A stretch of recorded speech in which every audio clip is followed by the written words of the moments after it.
Welcome to episode 4 of Retire Eyes Wide Open. I'm Scot Landborg. Today we're talking about Social Security and how it fits into your retirement picture. When should you take it? We'll explore the basics and some of the more advanced topics related to when you take your benefits. We'll review the week's news and the money rundown. We'll talk about the best thing I saw this week. And in our Scott Strategy segment, we'll review the biggest Social Security mistakes. And we'll take your questions. This is Retire Eyes Wide Open. Welcome to Retire Eyes Wide Open. Don't go into retirement with your eyes closed. Go into it with your eyes wide open. If your financial advisor and tax advisor aren't talking, someone isn't doing their job. There are two systems in this country, one for the informed and one for the uninformed. You can't turn back the clock. It can only get better for the future. You're going to look back at this moment 20 years from now, and you want to know you did everything you could to position your financial life. The world is changing, and so is retirement. Hi, my name is Scot Landborg, and I'm here to help you retire with your eyes wide open. That means having the information you need and the clarity you deserve. It means understanding and interpreting the world as it changes. It means knowing about investments, taxes, Social Security and estate planning, and how they're all connected. And probably most important, it's about living your best retirement life, the good life. You know, I meet with thousands of retirees. I see people doing it right. I see people doing it wrong. And I'm going to show you how to retire with your eyes wide open. The strategies and concepts discussed are for educational purposes only and do not represent specific investment, tax, or estate planning advice. Investing carries an inherent element of risk, and it is in everyone's best interest to consult a tax, legal, or investment professional. Scot Landborg is an investment advisor representative of, and advisory services are offered through USA Financial Securities Corp., member FINRA, and SIPC, a registered investment advisor. Sterling Wealth Partners is not affiliated with USA Financial Securities. And now for the money monologue. Today we're talking about Social Security. You know, I've become somewhat of an expert on this topic. I've conducted dozens of seminars over the years, specifically on Social Security. And this fall, it's our main topic at many of our events. We have over 12 seminars in Southern California this fall focused just on Social Security. Why?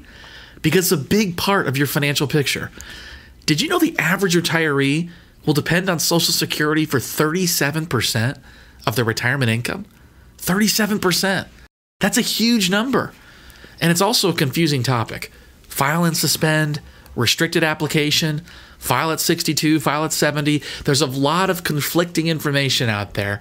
It's a complicated subject, and unfortunately, often the people in your life giving you advice either don't have your best interest at heart or haven't seriously wrestled with the issue to really understand the stakes. When you're thinking about your Social Security, understand how important of an asset it really is. It's one of the few assets that will give you income for life. It's guaranteed by the federal government, and it affords a cost of living adjustment. In other words, inflation protection. Folks, not many assets can you say those three things about anymore. Income for life, guaranteed by the federal government, and affords a cost of living adjustment. Understand that you need to devote some time to understanding your benefits and the nuances. Understand that your financial advisor, they may not be giving you impartial advice or may not know what they're talking about. I'm shocked every week by people that tell me about the bad advice they've received. I met someone recently, they told me with confidence that they had their Social Security all figured out. Their advisor told them what to do. Take it as early as possible, and that would allow them to not touch their investments ever. I wonder why he gave them that advice. Maybe because it helped preserve an asset that advisor was collecting a fee on, right? He told them to pull money from Social Security early so they didn't have to touch their investments. Not because it was necessarily in the client's best interest, but because it was in that advisor's best interest. So anytime you get advice, make sure you take that advice with your eyes wide open.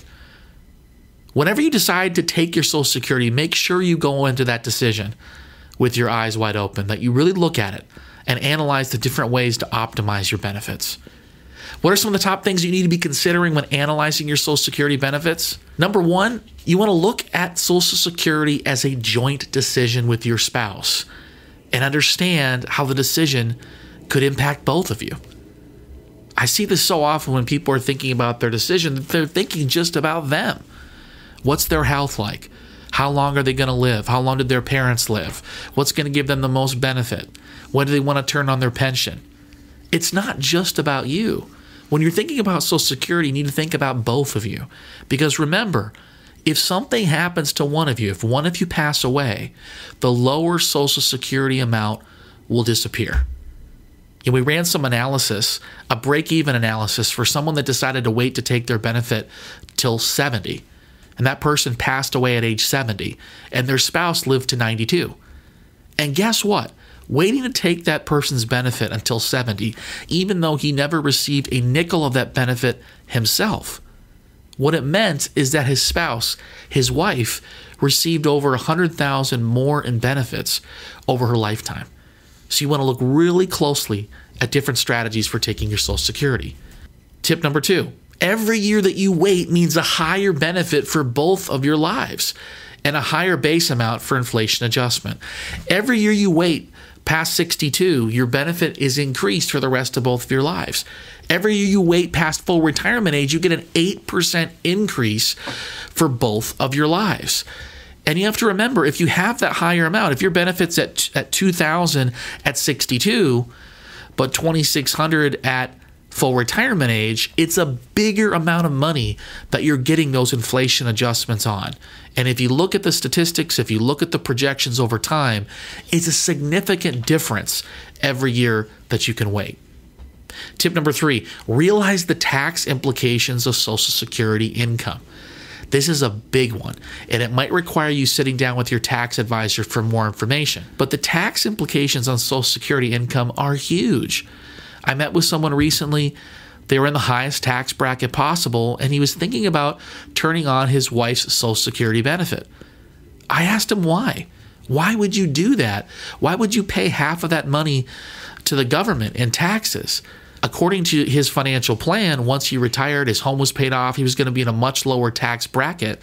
It would have been much more beneficial for him to defer his wife's Social Security, have her have that higher benefit because they're in a much lower tax bracket just 3 or 5 years down the road. So understanding the tax implications are huge. Tip number 4, know your other income sources and how they may impact your Social Security. This is another big one. When you are retired and you're planning for retirement, where is your income going to come from? Is it coming from a pension? Is it coming from IRAs? Is it coming from your cash account, your trust account? Where is that income going to come from in retirement? And you really have to understand the tax consequences of pulling from those different sources. If all your additional money beyond your Social Security is coming from Roth IRA proceeds or non-qualified or cash proceeds, you may be in a situation where you're paying very little federal and state income taxes, maybe nothing if you position it appropriately and if you're aware of where those breakpoints and those calculations are. Tip number 5, know how working could impact your benefits. This is a big one. I see people make a huge mistake when they're 62 and just flip on their benefits and keep working because they don't realize the penalty that they'll have to pay. So make sure you understand how working could impact your benefits. If you're 62 years old, for every $2 you earn over $17,000 a year, for every $2 you earn, you're going to be penalized $1 if you have your Social Security turned on. If you're full retirement age, however, you will not be penalized. So make sure you're keeping that in mind. Now, penalties are an important consideration, but also taxes. Tip number 6, be aware of advanced strategies for widows, divorcees, minor children, and restricted application. We could do an entire show on some of these advanced strategies, so make sure that you're aware of them and how they impact you. If you're born before 1954, you need to understand what the restricted application is, how it may allow you to double dip, to take some spousal benefit and then defer to your larger benefit. If you have minor children, understand that you may qualify for additional benefits based on them when you turn on your Social Security. If you're 62 years old and you've got an 11-year-old at home, you qualify for additional benefits if you turn on your Social Security, and make sure that's part of your calculation. If you're a divorcee, understand that you're entitled to half of your ex-spouse's benefits if you've been married to them for over 10 years. Understand that if you get remarried, some of those benefits could go away. If you're a widow, there's some strategies with that. Maybe taking your widow benefit and deferring your own benefit. Different strategies that need to be explored to make sure you're making the right decision about your Social Security. Tip number 7, understand that file and suspend is no longer available. If you're 66 and you're still working, maybe your wife stayed at home, took care of the kids, doesn't have her own Social Security benefit, guess what? She qualifies for a spousal benefit. Under the old rules, she could turn on her spousal benefit at any time. But under the new rules, file and suspend is no longer available. You cannot turn on a spousal benefit unless the primary worker has turned on his or her benefit. An important change that you need to plan for. Tip number 8, divorced spouse benefits cease upon remarriage. Divorced spouse benefits cease upon remarriage. It's not just about love anymore, folks. If you're going to get remarried, you need to be very crystal clear on how that might impact your Social Security benefits. Plenty more to talk about with Social Security. We're going to talk a lot about it more later in the show. We also do Social Security events throughout the year and one-on-one consultations. If you want to talk more about your Social Security, go to our website, retireewo.com. That's retireewo.com. Click on Attend an Event if you'd like to come to one of our seminars, or click on Schedule a Consult if you want to meet one-on-one about your situation. And that's our Money Monologue for the week. And now for the Money Rundown. Our Money Rundown segment is where we cover the week's news. There's a lot of media sources out there that are going to give you updated information about the economy and the markets. My job is to help summarize and synthesize, help pick out a few stories that are most important for you as a retiree or an investor. Story number 1, Tesla.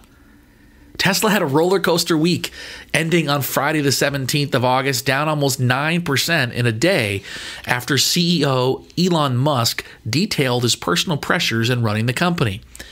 This after the SEC announced earlier in the week a probe into Tesla, as Musk had claims of taking the company private at a 20% premium to the current stock price. Was this a legitimate claim, or just a way to punish short sellers? Lots to unpack here. What does it mean for you? Of course, you need to be very careful about making short-term decisions about a stock or relying on tweets or spurts of information when you're buying or selling. If you want a stock for the long run, keep your eye on the fundamentals. From a personal standpoint, have you ever felt like Elon Musk? Have you ever felt the intense pressure of meeting deadlines, the world falling in around you? One challenge I see a lot of retirees having to face is moving from saving money to spending it. I had an engineer in my office tell me just how difficult it was for him to do. The question I have for Musk and for you is the same. Is it worth it? Musk described spending days overnight in the factory, missing his 47th birthday. Was it worth it? For you, you've accumulated millions in retirement dollars. It took discipline. You're not an overspender. Is the stress of not tapping into those funds today, is it worth it? We all have stress in our life, whether it's having enough money, spending enough, maybe it's family, maybe it's adjusting to retirement life. The question is, will you have the nerve, the courage to make a change? Musk is considering every option available. Maybe being a public company at this stage is just too much and not the optimal structure. What courage do you have to face head on in your own retirement life? Story number 2. An update from the recent Social Security trustee report. According to the report, there were 62 million Americans who received Social Security benefits in 2017. 62 million. Social Security's total income amounted to $997 billion last year, $45 billion more than the $952 billion of program expenses. Social Security actuaries project the program's expenditures and outlays will exceed total income for the next 10 years, the first annual deficit since 1982. That according to a 2018 Social Security trustees report. The government is going to need to do something to fix Social Security shortfalls. How does that impact you? Well, I think you need to be careful about strategies that say, take what you can as fast as you can because you don't know how long it's going to be there. It sometimes can be the wrong move. Now, I don't have a crystal ball, but the government has this magical invention that can help solve this. It's called the printing press. They can print more money. If you're 55, you should be in the clear for any changes to your Social Security. If you're younger, they'll likely will push that age higher. That full retirement age is likely going to get pushed higher. They might make changes to the inflation adjustment. They can do means testing, and for higher income couples, impact your benefits, not give benefits to higher income earners. If you make over $500,000 a year in retirement, this could be a legitimate concern and a legitimate reason for you to start your benefits earlier. For today's retiree, I don't think you have to worry about Social Security not being there. Over the long run, with the $20 trillion federal debt, this government is going to need inflation to help get out of their mess. The question is, what will your Social Security dollars in the future be able to buy? Not are they going to be there. I don't think you have to worry about that. The question is, what are they actually going to be able to buy you in the future? And are your other assets growing at a sufficient clip to make up for some of those inflation potential shortfalls? What will they be worth? And one of your best defenses against inflation is growing assets. Story number 3, Turkey. The Turkish lira is down over 40% year to date as Trump last week announced the doubling of steel and aluminum tariffs. The president announcing that relations with the country are not good. What does it mean for you? If you have emerging markets in your portfolio, you need to take a hard look at that exposure. Emerging markets now down over 10.5% on the year. Trump and his tweets and his trade policies have been having a dramatic impact in China and Russia and now Turkey. Our models, our financial models, are currently showing limited or no exposure to emerging markets. But for the long term, for the value investor, are those now becoming opportunities? Is the Chinese market really going to stay down 25%? Be careful with emerging markets and maybe pick up some longer term positions in specific markets instead of picking up the sector in general. Have your eyes wide open. Ask questions of your current advisor. If you own international, how much and why? And what do we do about it moving forward? Make sure you're holding your advisor accountable. And if you're your own advisor, make sure you're holding yourself accountable and asking those tough questions about what you own and why you own it. And that's our money rundown for the week.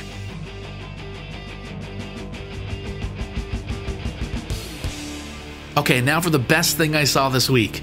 When I say the best thing that I saw this week, I mean the most thought-provoking, not necessarily the most positive.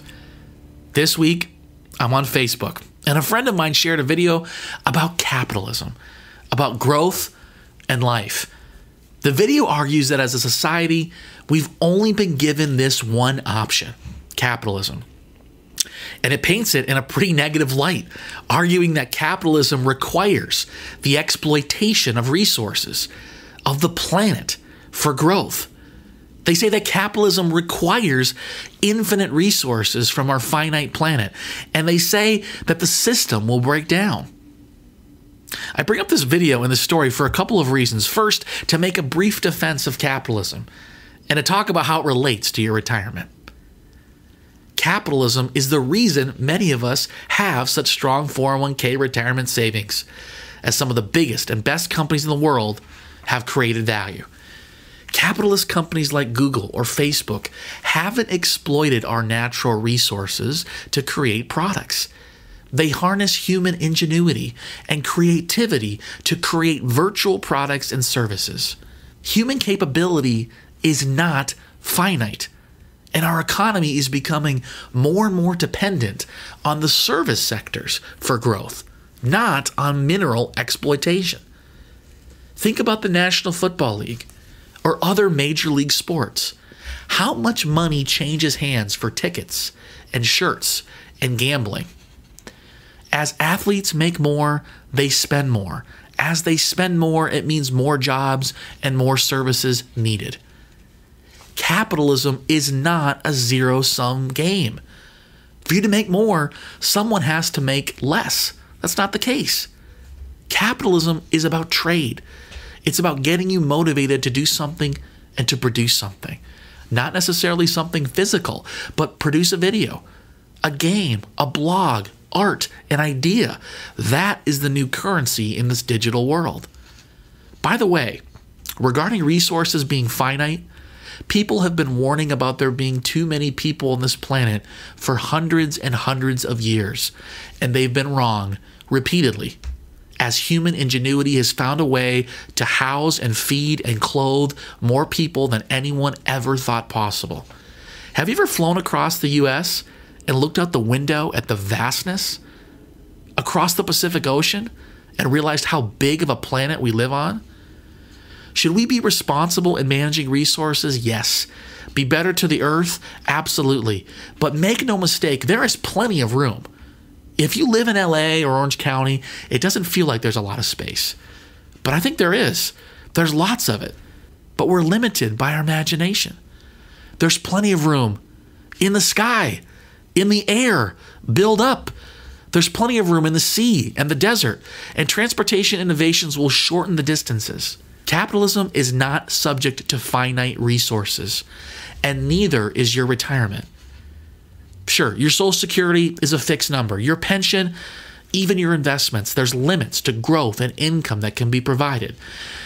But retirement is not about numbers. It's about living the life that you want, vacationing when you want and where you want. It's about getting value out of each day.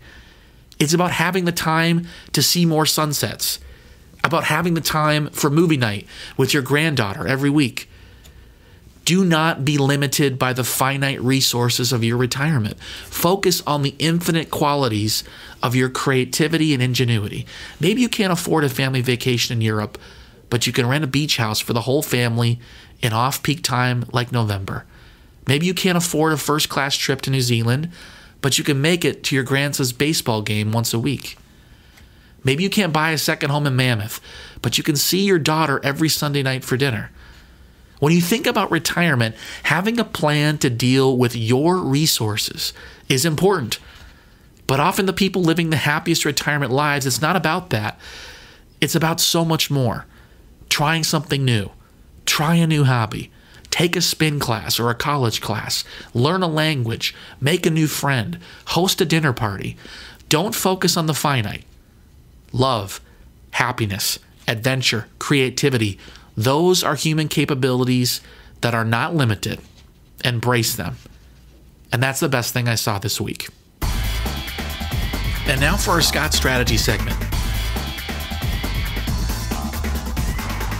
In today's segment, we'll address the top 7 mistakes that we see people make with their Social Security.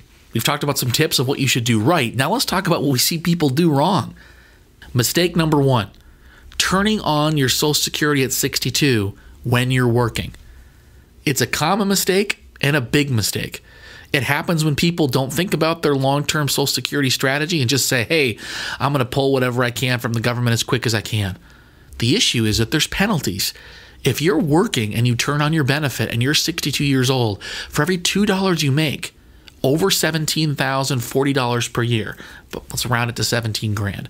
Every $2 you make over 17 grand a year, you're going to be penalized $1 for every $2 you make. That's a huge penalty.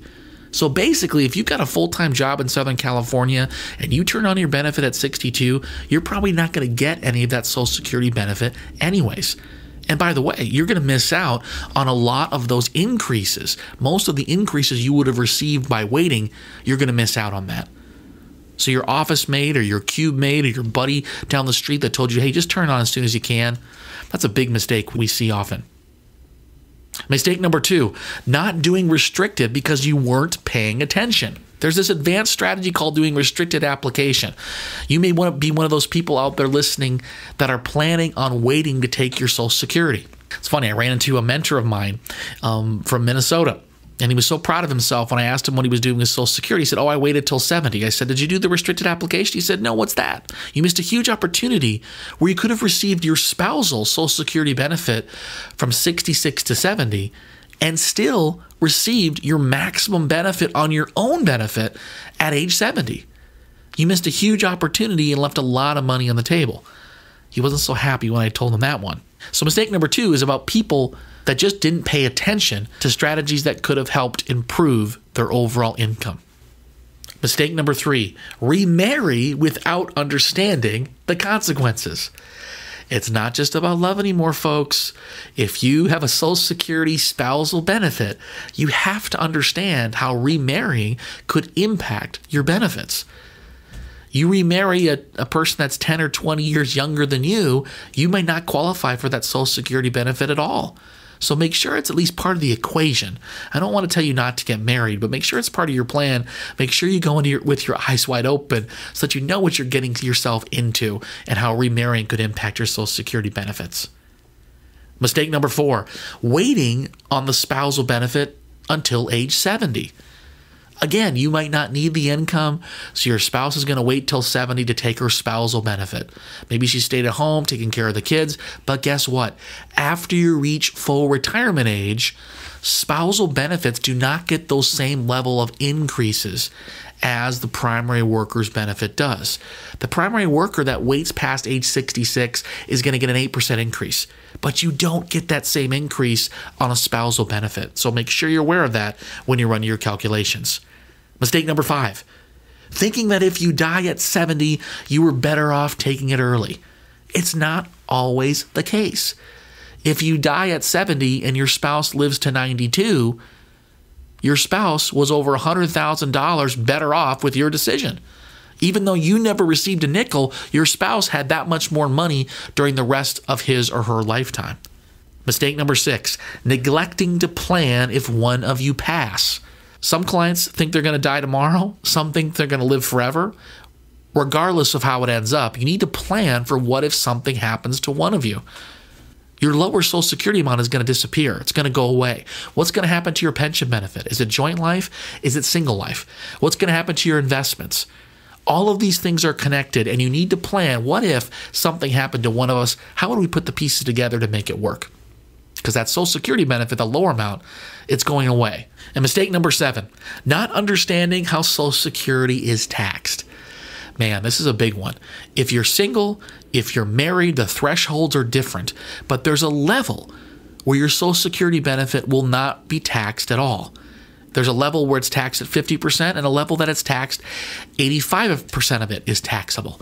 You need to be aware of where those numbers are, because when the calculations are done, they're only taking half of your Social Security benefit in getting to those income numbers, getting to those thresholds. So there's some maneuvering that can be done with you taking money from Roth IRAs, from non-qualified accounts, from cash accounts to help tax optimize your entire portfolio. And we'd be happy to talk to you more about that one-on-one. That's some of our top mistakes that people make with their Social Security. If this is a subject you want to learn more about, go to our website, retireewo.com. That's retireewo.com. Retire eyes wide open. On the right-hand side, click on Attend an Event if you'd like to come to one of our upcoming Social Security events in Southern California. We've got some at community centers, some at restaurants. We'd love to have you as our guest. If you'd like to talk more one-on-one about your situation, go to our website and click on Schedule a Consult. And that's our Scott Strategy segment for the week. And now for this week's listener questions segment. If you want your questions answered during the show, shoot us an email. Go to info@retireewo.com, or you can visit our website, retireewo.com, click on Ask a Question. We'd be happy to get your question answered during the show. Joining us, we'd love to have your question answered during Angela the show. Jugan. Our first Angela, question, thanks so much for joining from us. Janice and from what kind Los of questions Angeles. do we have from some of our listeners this week? Thanks so much, Scott. So our first question is Janet from Los Angeles, California. My husband and I are both 66 and really debating on when to take our Social Security. We've been really exploring the restricted application idea. What are your thoughts? Or are we better both turning it on right away? We're both retired. The extra income could give us a little cushion every month, but the higher payoff down the road is enticing. Ugh. How do we decide? Well, Janice, thank you so much for your question. It is a very difficult decision, and I think it starts with you looking at your overall income plan. Where is your extra income going to come from? Now, you don't sound desperate for this income. You mentioned that'll give you a little extra cushion. So I would encourage you, if you can do the restricted application, man, you are going to be so happy that you did down the road. You're both full retirement age. You only have 4 years left. 4 years left. And what that allows you to do is it allows one of you to turn on the benefit and the spouse to get 50% of that benefit until full retirement age. Once you get to age 70, the person taking the spousal switches to their own benefit, but now it's at the maximum amount, just like if they had waited until 70. So it's really that free money that you're going to get for those 4 years. And one of you is turning your benefit on. So one of you is turning it on. You're getting that spousal. The only amount you're going to have to live without for 4 years is that difference between the spousal and the full benefit, which likely is not a lot. You should be able to pull from your other investments to make up that difference.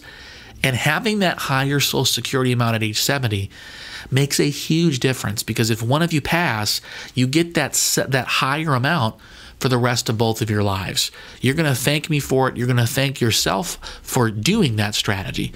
And for people in the future, people that are that are born after 54, they don't get to take advantage of that strategy. So I think if you are able to make it happen, and you're going to be happy that you did. And our second question is from Debbie in San Diego, California. Hi, Scott. I want to retire yesterday. I'm 60. My husband is also 60 with health issues. We are both anxious to be done with work and get on with it. Our biggest concern is health care. How do we pay for it? Also, when should we take our Social Security? Feels like we have to have it at age 62. Our home was thankfully paid off. It's worth about $180,000. Our income needs aren't huge, only about $4,000 a month. Social Security is about $1,800 a month for both of us at 62. But how are we supposed to pay $1,500 per month premiums on medical? I guess keep working forever. We also have about $800,000 across our investment accounts. Should we be tapping into that? Debbie, thank you so much for your question. A lot of moving parts here, a lot of things to unpack. The first thing I would say is, because you are 60 and looking to retire soon, you need to be very conscious of what healthcare is going to cost until you get to be 65 and you get to go on the government program. From 60 to 65, you need to be very aware of that. And the most important consideration is, what is your taxable income going to be from 60 to 65? If you can keep your taxable income lower, say around 25, 30 grand per year, you're going to receive a subsidy for your health insurance, where you're going to pay very little, probably under $500 per month. You need to be very aware of that when you're planning your income in retirement. So if you have income sources you can tap, if you have cash, if you have a trust account, if you have a joint account, maybe you can tap some of that income and keep your taxable income low so you still qualify for that subsidy. Social Security also can be a tax-advantaged income source as well, because if you keep your income under certain threshold, it's not going to be taxable. So be aware of that too. If you need to turn on your income at 62, you need to turn it on. There might not be a way around it, but I would encourage you, if one of you turns on at 62, if the other can wait until 64 or 65 or 67, every year that second person waits is good, because that higher amount is going to be for both of your lives. Your situation is pretty tight. $800,000 in investments. The good news is your house is paid off. The good news is your income needs are not huge, only $4,000 a month. So I think there is a combination of Social Security and tapping your investments that should be able to allow you to only have one of you turn on at 62 and maybe have the other wait until full retirement. I'd love to talk to you more about it one-on-one. If that's something that you want to do, go to our website and click on Schedule a Consult, or attend one of our Social Security seminars for more information. Debbie, for you, it's probably going to require looking at it more one-on-one, because the numbers are so close. It is so tight. And if you can tap your investments to help make up some of the shortfall of having one person defer on their Social Security, that may make sense, but we really need to look more into the details.